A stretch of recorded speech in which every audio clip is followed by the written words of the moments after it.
Russia అధ్యక్షుడు Vladimir Putin Bharat పర్యటన schedule ఖరారైంది. Putin ఈ రోజు సాయంత్రం 6:35 గంటలకు ఢిల్లీకి చేరుకుంటారు. ఇది ఇరు దేశాల మధ్య ప్రత్యేకమైన వ్యూహాత్మక భాగస్వామ్యాన్ని మరింత బలోపేతం చేసేందుకు ఉద్దేశించిన కీలక పర్యటన. డిసెంబర్ 5న కార్యక్రమాలు ప్రారంభమవుతాయి. ఉదయం 11 గంటలకు రాష్ట్రపతి భవన్లో ఆయనకు లాంఛనంగా స్వాగతం పలుకుతారు. అనంతరం ఉదయం 11:30 గంటలకు మహాత్మా గాంధీ సమాధి వద్ద పుతిన్ నివాళులర్పిస్తారు.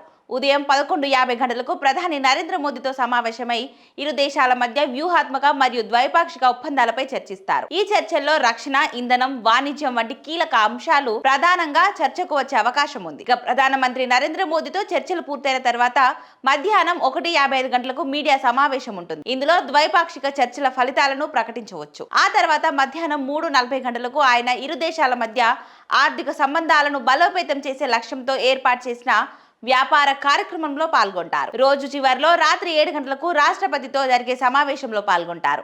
ఈ ఉన్నత స్థాయి సమావేశాలు భారతదేశం మరియు రష్యా మధ్య సంబంధాల ప్రాముఖ్యతను నొక్కి చెప్తున్నాయి.